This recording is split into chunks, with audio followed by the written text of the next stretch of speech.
Nyumba vipi? Mbona haya nyingi hapa? Una shida gani? Ndugu wake Jasmine yuko wapi? Nimekuja kufuata namba ya Jasmine. Kwa hiyo mwana nilisema kuja kugawa namba, si ndio? Hayupo huyo. Akirudi atakuja kukutafuta. Jomba vipi? Mpaka sikusome. Au usomaje mzee? Sijaandikwa. Yaani ni vema tu ungerudisha matendo yako urudi kwa ulipotoka. Master vipi, unamjibu nani hivyo? Takufanya kitu kibaya hapa kwenu na hamna mtu yote ananiambia kitu yote. Wewe mwenyewe nikikucheki ni Jasmine mtupu. Sura yenyewe ya kirembo haina hata kidoti afu unanipandishia ise. Wanachukua mwanamke sio? Ni swali.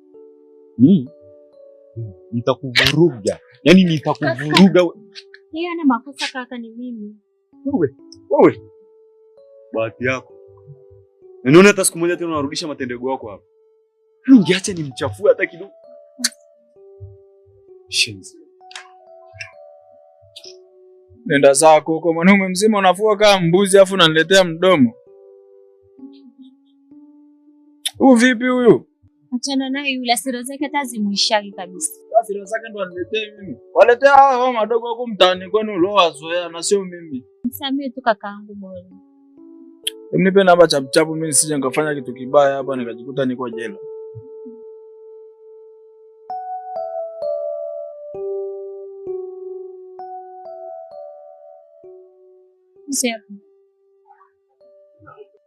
Afu mwambie kuna milango haingiliki. Wewe jomba?